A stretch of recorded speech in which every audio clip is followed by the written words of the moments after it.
Hello. Hello.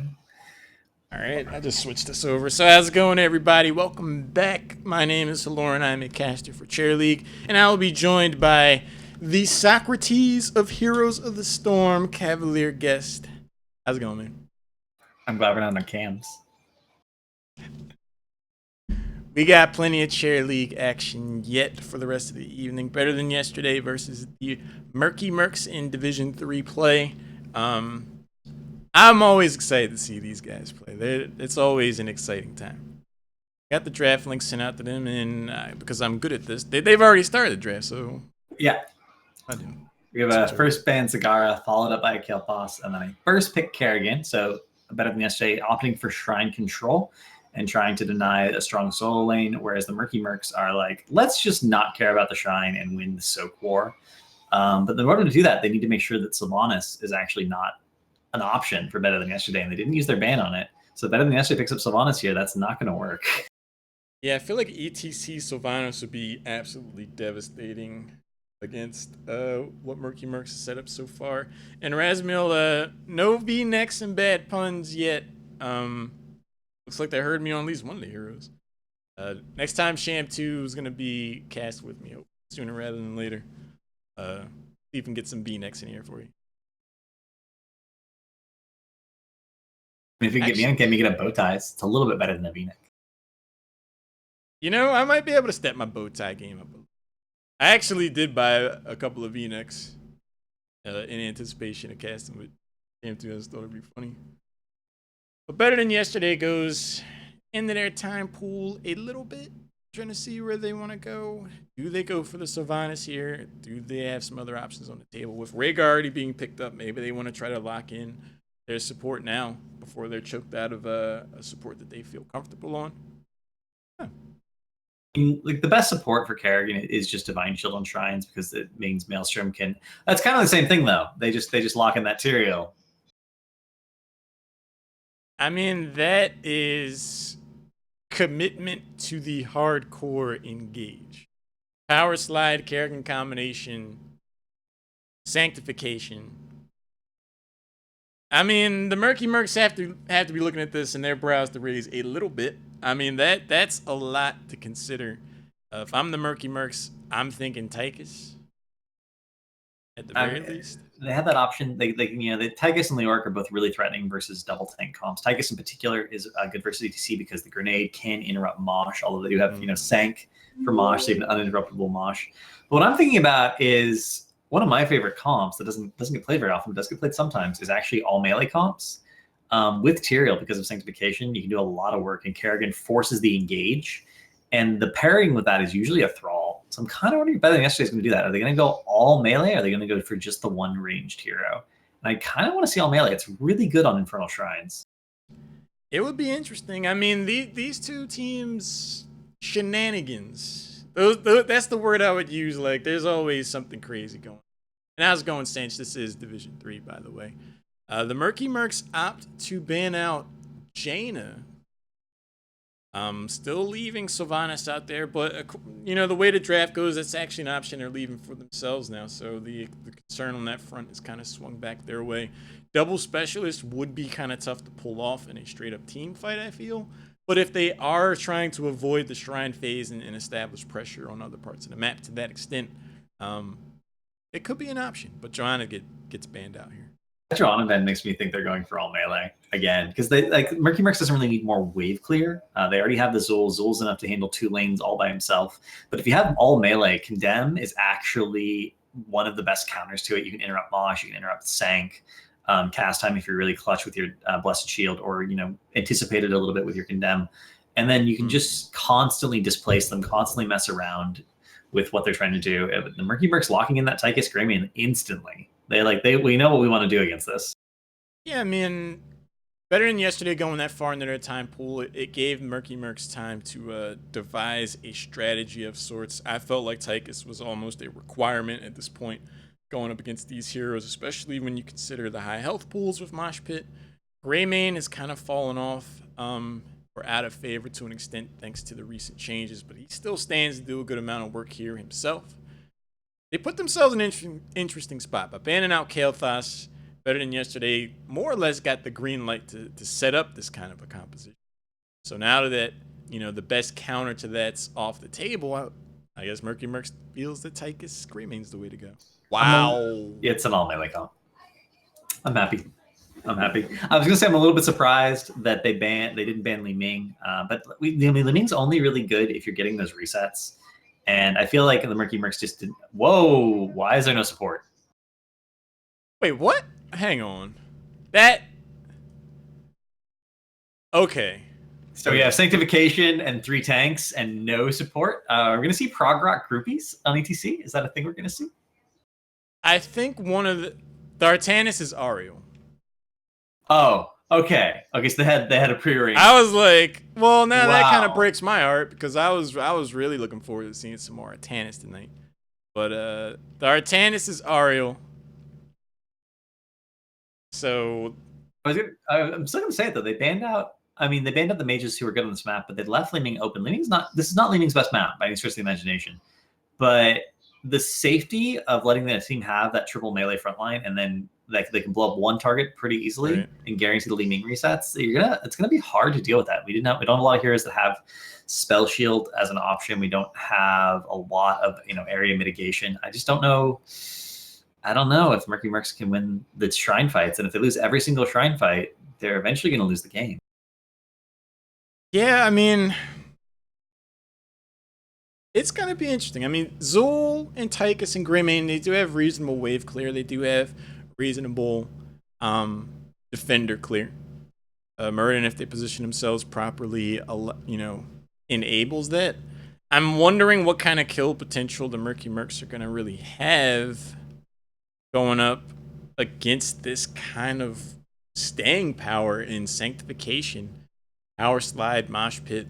I think the biggest sigh of relief for them is that Li Ming, like you said, this isn't her strongest map by any stretch of the imagination. So they have that going for them, but cooldown resets are always a thing.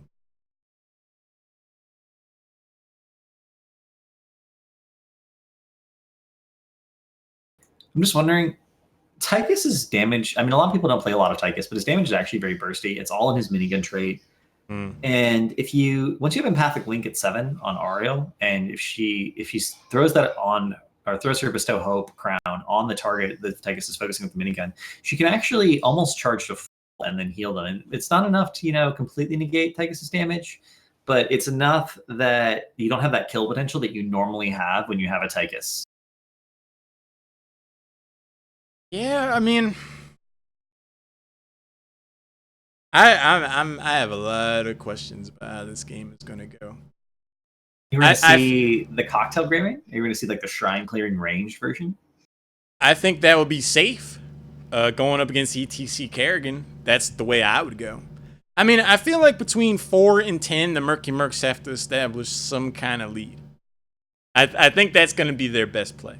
Because once Heroics come on the table and Crystal Aegis and Sanctification show up, it's going to be hard to take down people on Better Than Yesterday. So, I don't know. But we're going to find out. We're loading into the game now. Better Than Yesterday going up against the Murky Mercs. On the left side, we do have Better Than Yesterday. Tonex is on Li Ming. Titan is playing Tyrael. Arik is playing Ariel. Murad is on ETC. Masterfish on Kerrigan. And on the right side, on the red team, we do have the Murky Mercs. We have Zoaz on Greymane, Horus on Zul, Zacharons on Rhaegar, Hesh Too Fresh on Muradin, and JT Lap 17 on Tychus.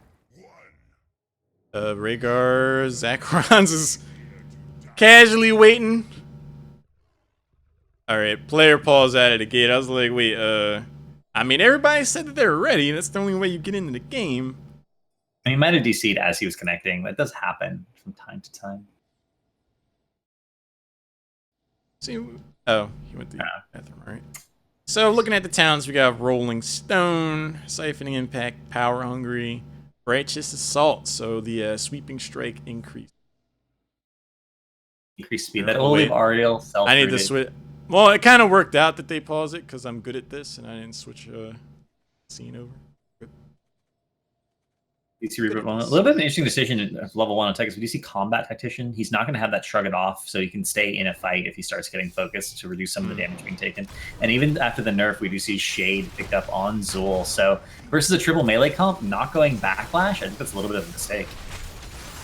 I mean, we'll definitely see how that plays out. Fresh on the receiving end of a lot of damage, looking for that first cooldown reset, but everyone looks to be skating away with their lives. Eric is able to keep their teammates up for the moment. That was a pretty scary engage, though, for the Murky Mercs. They almost started, I mean, they were all so low. If they'd given Li Ming even one reset, she probably would have gotten 2, maybe 3 kills out of that. And that's not how you want to start out a game. Zoaz in the bottom lane, eating a full Li Ming combo from the bush, getting chunked to half, and being forced to back up. Yeah, he almost went back for the well and decided to hang on to that. That's a valuable resource to use this early in the proceedings. But he's got to watch for the rotations, too, because Kerrigan is out there for real looking for the early engagements. Rotating up mid, spying Fresh and Zachrons. They got the memo. They decided to jump back, so no harm, no foul there. So we're noting this is a map where you almost always see rotations, particularly when we have Azul. But Murky Mercs often use him as a solo laner, and having Greymane at the bottom and Tychus sort of rotating around, that's really not maximizing what Zul can do on this map. And now I'm really concerned that they picked him and they're not using him to maximum effectiveness to get ahead and experience early, which is what they need to do. Yeah, I'm actually surprised to see him in the top lane. Down in the bottom, no, Tychus almost lost everything down there. He does manage to skate away with like 60 health. He had the Hearth back, though, and that's going to delay the rotation to this first Shrine phase in the bottom lane. Going to give the early lead over to Better Than Yesterday. Neither team level 4 yet. Both teams actually rotating into the Shrine, though. Murky Mercs not waiting for Zul to get here. This is a 4v4, however, because Tyrael is also late. But JT Lap getting completely chunked out at 104 health before he manages to engage. Zoaz as well, just getting destroyed. Having to leave the fight. It's now basically a 3v5, a little bit of poke from Zoaz, but Fuel combo comes down onto Zachrons, and that's the first reset. Yeah, I mean, Li Ming was looking for that first reset. They get it, but they're not able to capitalize on that. Tonix has plenty of mana, though, so he can still look to rock and roll here. The power slide on Fresh is going to inspire the Dwarf Toss.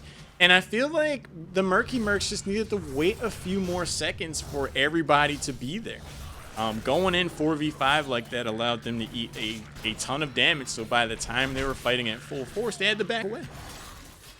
And we saw Titan almost go down on Tyrael. He was a little bit overextended, but he was getting chased down by Azul. He had Smite. He put that movement speed down, and he was just gone. It's one of the things about this composition from Better Than Yesterday.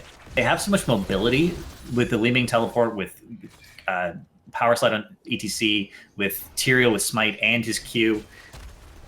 The only person who doesn't have any mobility at all is Ariel, and she doesn't need to stand that far forward. They can just maneuver around Murky Mercs so easily, and there's nothing they can really do about it. And I mean, even if they do target Ariel, she's got the Tainment Strike to knock them back. Once Heroics come online, Crystal Aegis is pretty much going to put a damper on anybody's initial engagement. They're going to have to look for a prolonged engagement that outlasts Sanctification, that outlasts Crystal Aegis. And I don't really know if they have the composition to do that. At level 1, Tychus went for Combat Tactician, which is a surprise to me. Generally, we see the Resilient talent. And going up against the likes of Li Ming and Kerrigan, I feel like he's going to end up wanting that talent back. And it does provide a lot of maneuverability if you can consistently get auto attacks off, but generally speaking, that means you have a bigger front line, another reset in mid on the Greymane there. Generally speaking, that means you have a bigger front line than the enemy team, and that's not the case here. They have, 2 melee versus 3. They're never going to have to, Tychus is going to have to worry constantly about getting dived and or poked from, the flanks. Yeah, I mean, I think Resistance, having Resistant at level 1 would have allowed him to stand there longer to get the most value out of his minigun.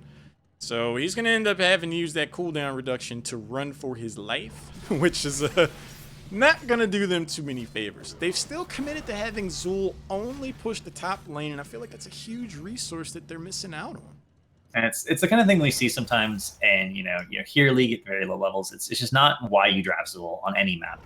Zul's major benefit is that with the skeletons, he's constantly pushing out 2 lanes. It drains the ammo from 2 lanes. It gives you so much more experience. It gives you vision because your lanes are pushed out. That's like the way you use Zul. And Murky Mercs understanding that makes me really concerned that they drafted Zul on this map and don't know how to properly utilize him. we'll have to see if they try to change that strategy up. For now, the Shrine is going to be in the top part of the map, so he's already there. Overall, the Murky Mercs have gotten there first, so they might look to press an early advantage and try to turn this around because they lost the first Immortal. They haven't really taken any commanding position in these team fights. They want to try to energize themselves and pick it up somewhere. Masterfish being very aggressive here was on the Shrine by herself when the entire team was visible mid except for Titan on Tyrael, but they end up going in now. Murky Mercs didn't punish that at all. Yeah, I mean, Marat is able to get out of there, so that's good. Hester Fresh, really low on health. He does not want to give that first cooldown reset over to Li Ming. Kerrigan combo lands on Greymane enough to secure the kill there. And one thing that's really cool about this composition that Better Than Yesterday has is that since there isn't a big AoE damage threat, they're able to huddle together and get the most amount of value out of Ariel's support. It's really synergizing well with how they're approaching these team fights. Oh, a 3-man combo into a 3-man power slide. Muradin and Zul both get erased. Not the easiest heroes to kill, but there was no chance of them living through that. Kerrigan with the reset gets the kill with the Ravage, and that is 3 for none. And you're absolutely right, Ariel, all this damage that's being done, by her team, she can just constantly heal everyone up because they can stay grouped up. They don't have to worry about it at all. And there's no punish right now. Maybe Zul will pick up Poison Nova, and then grouping this tightly will be dangerous. But for now, there's just no reason not to stay grouped up and get that full value out of that Ariel heal. Yeah, I'm not really sure how the Murky Mercs adjust their strategy to discourage that. I mean, maybe this is an Odin game. That's the really only consistent AoE damage that I can think of off the bat. And I mean, Poison, you're going to see Murden just lose everything in the blink of an eye there. Heroics are picked up. This fort should be claimed pretty handily, Punisher or not. And Tychus and Rhaegar would be jumping in here at their own peril if they really want to try to do anything about this. We do see Zul trying to finish the wall rather than clearing the wave, so he's not going to get that skeleton pressure, and now he's going to get rotated on, stayed a little bit too long. He's 100% going to go down here. No possibility he lives through this. Maybe? No, the attainment strike does finish the kill. Eric body checks him into the board, securing a kill there with a nicely timed attainment strike. I mean, he almost had a shot outside of that because the Kerrigan combo didn't land. He endured through power slide, but you stick your neck out there that long, it's likely to get chopped off. And every advantage right now is going over to Better Than Yesterday. And we do see Odin picked up. We see Skeletal Mages, though, picked up, not Poison Nova, so they're not going to have that pressure. They will have the zoning from the slow, but I don't think that's what they needed. I think they really needed that burst damage to somehow threaten Ariel's healing output. Yeah, I would agree with that. I mean, Poison Nova generally does not do well against Ariel's AoE style of healing, but adding that with Odin might be enough to be a huge difference maker. Having the lockdown of mages does allow for more of a secure kill, but it's going to be hard to do that when you lose Rhaegar. Kerrigan does go down before the Sanctification hits, so that's a small victory. First takedown, but then you're going to see Greymane lose his life as well. So ultimately, this still ends up favoring Better Than Yesterday. And it's worth noting, I mean, Go for the Throat and Avatar were all used there, as were Skeleton Mages. But Sanctification and Maelstrom will be down for the Shrine, and those are the two heroics that are essential for the team fight composition on Shrines. You want the Maelstrom hitting all those minions to give that Kerrigan that big shield, and you want the Sanctification to guard her and to potentially make a mosh pit uninterruptible. So Ancestral and Odin will be up. I really feel like if Murky Mercs just hadn't burned any heroics there, they'd be in such good shape because they could have come to the Shrine with all their heroics up, and instead they're going to be 2 heroics to 3. I feel like the Murky Mercs are gonna have to learn how to better position themselves in this very game. ETC's getting so much value off of Power Slide alone. Now that he has Mosh Pit available to him, he could single-handedly end some of these team fights. Look how clumped up they are right now. If he lands that on 2 or 3 of those members, it's gonna be a bad time. Right now, the advantage is favoring Better Than Yesterday as far as the defender count goes. But Murky Mercs are looking to assert themselves. They're going to try to take the first Punisher for them for the game. Jetlap using his grenade to steal a few kills there does end up getting him. Kerrigan underestimating how much damage her Ravage was doing. Didn't quite get the reset, so he was forced to walk out, but they didn't collapse on her to force that. And Titan very low does get Aegis. Odin comes down. Mosh Pit going to come out here immediately. It's worth noting that grenade's not an option when you're in Odin, so you actually can no longer interrupt Mosh Pit. By going Odin, they denied themselves one of their Mosh interrupts, and that means that as long as Odin's up, Mosh will always be free. A free kill on Murden. I mean, I'm pretty sure me and JT Lab figured that out at the exact same moment because I was like, oh, there goes the power slide. Good thing they have the grenade. Oh. This is a major reason, kids, that you don't go. One of the major reasons. I mean, when you're so heavily relying on having interrupts for the mosh pit, I mean, he positioned himself well as far as not getting caught in it, but when you have no recourse and you're just watching your friends die in a mosh pit and you can do nothing about it, it feels bad. Whereas we see Masterfish continually rotating up to clear the lanes. Generally speaking, when you have a Kerrigan, she's not only good on the shrine, she's good at fishing through the wall to follow up the Punisher leap, securing those kills, and that increases the amount of structure lead that you get. We do see it finally happening here as Punisher leaps over the wall. She doesn't quite hit the stun, though. They do manage to get the keep wall in this push, or the last tower is going to be there. But I mean, that's a nice little bit of experience they don't want to die for now that they're on even talent tiers, and I like that choice. Hester Fresh trying to press the issue, lands the Storm Bolt on Masterfish, no follow up there. The root goes down on Titan, but the counter engagement, Martyrs has been hanging on the flank for so long, finding those perfect moments to just break the back of Murky Mercs, securing 2 more kills off of that. They have to watch out for ETC. And this is one of those benefits of having double tank that we see a lot in the pro meta. Once you have 2 tanks, you can have one in the front line constantly zoning and one constantly looking for those flanks with his hard CC. And the moment someone steps out of position, it's a guaranteed kill. I mean, that's exactly what we're seeing. Even talent tiers is a window that is rapidly closing with 16 on the horizon. Everything in the favor of better than yesterday right now. Starting to paint this map blue for real. They got the siege camp in the bottom right corner. They're going to go ahead and get the ones bottom as well. 16 should come after this wall goes down, potentially. I mean, it'll be here in a second, though.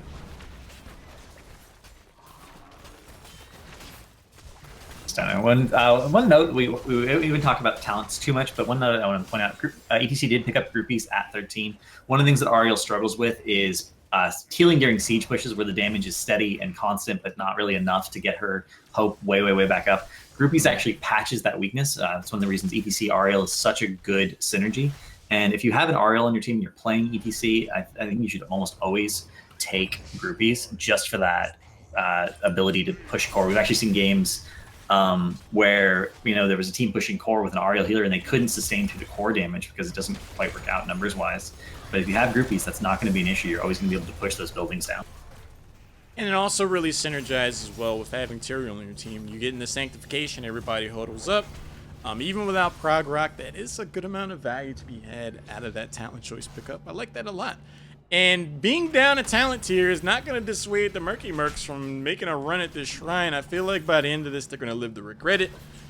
Especially with Mosh Pit Online, Maelstrom, Crystal Aegis, everything in the bag of tricks is available to better than yesterday. So I don't know about this team fight, Cavalier. Things fighting down a talent tier is pretty much always a bad idea. Rhaegar going to get picked off pretty much instantly, and once your support's dead, you're not going to win that fight anymore. You don't have the sustain. Holy Ground plus Kerrigan combo going to isolate Zoaz here. He does get instantly erased. And they could chase. They opt not to. They're just going to go back. They're going to secure the shrine, and I think after the shrine, they actually leave Kerrigan to babysit the shrine and push. I like that decision even better. Kerrigan, one of the best shrine babysitters in the game. Once you know that the enemy team can't collapse on the shrine, she can solo it while you just do everything else. And T-Lab on Tychus is going to be a little bit overextended. It's going to go down.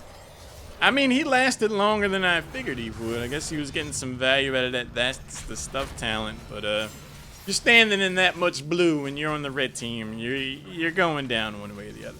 They've really positioned themselves well in having Kerrigan clean that up by themselves. They'll be able to get this Bruiser camp for free, and it's only going to add insult to injury. Nice little poke on Rhaegar as well. They got to watch out for so many different things, Cavalier. This is crazy. Yeah, and only one person soaking right now for the Murky Mercs is Murden. They could have gotten 16 if they just sent one person or 2 people to soak one person in each lane. Instead, they all focused on depushing a single Merc camp that wasn't even that threatening. Tychus did overextend trying to potentially get the Bruiser camp, not even thinking about the potential of the 4-man rotation. And they're still, as a result of that decision, they're still not 16 with this Punisher coming in on them. They had Soul down the bot lane. They got themselves 16. Titan actually almost got taken out there. That would have been a huge turnaround. The power slide in, Kerrigan combination to follow up. Stunned, root, blinded, stunned, root. Like, Murden just gets locked down forever and then taken off the board. Zul's gonna hearth back. He has to try to do something, but one way or the other, I'm pretty sure this top keep is claimed. I don't see how they can save it. Odin getting a lot of poke damage from the range. Not even just standing at max range. There is a possibility that he can get Kerrigan comboed right there. Kerrigan did take a risk right at 13. That is in her range. She opts not to do it. They're just waiting for the mosh. And the grenade. Tychus isn't in the mosh. He has a grenade, but no. Sanctification comes down, makes it uninterruptible. And I don't know. Zaya is going to get out, going to be protected by his keep. Horus does get Ancestral, ends up living through that as a result, but no one goes down. They do get the keep, and they're just going to back out and retreat in an orderly fashion.